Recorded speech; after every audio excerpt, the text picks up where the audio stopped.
শনিবার রাষ্ট্রীয় অতিথি ভবন যমুনায় এতিম শিশু ও ওলামা মাশায়েখদের সম্মানে প্রধানমন্ত্রী তারেক রহমান ইফতার মাহফিলের আয়োজন করেন। সাধারণত পবিত্র রমজানের প্রথম দিনেই আলেম ওলামা মাশায়েখ এবং ইয়াতিমদের সম্মানে ইফতার মাহফিলের আয়োজন করে থাকলেও দেশের চলমান বাস্তবতায় এবার একটু দেরি করেই তাদের সঙ্গে নিয়ে ইফতারের আয়োজন করতে হয়েছে বলে উল্লেখ করেন প্রধানমন্ত্রী। এবং একই সাথে সমগ্র বিশ্বের বাস্তবতায় এবার আমাদেরকে একটু দেরি করেই আপনাদের সঙ্গে ইফতারের আয়োজন করতে হয়েছে।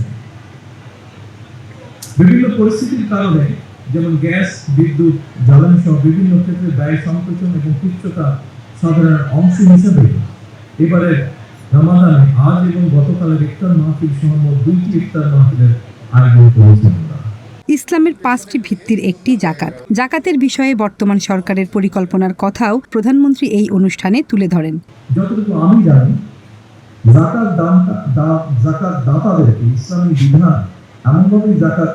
বিধান এমনভাবেই জাকাত বন্টন উৎসাহিত করে যাতে একজন জাকাত গ্রহীতা প্রথম বছর জাকাত গ্রহণ করার পরের বছর আর জাকাত গ্রহণ করার জন্য না প্রয়োজন হয়।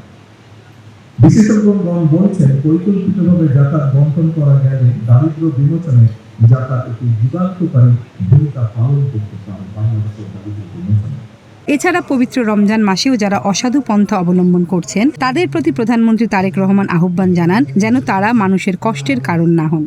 পবিত্র রমাদান মাসেও যারা অসাধু পন্থা অবলম্বন করছে আপনাদের প্রতি আমার বিনীত আহ্বান, অনুগ্রহ করে আপনারা মানুষকে কষ্ট দেবেন।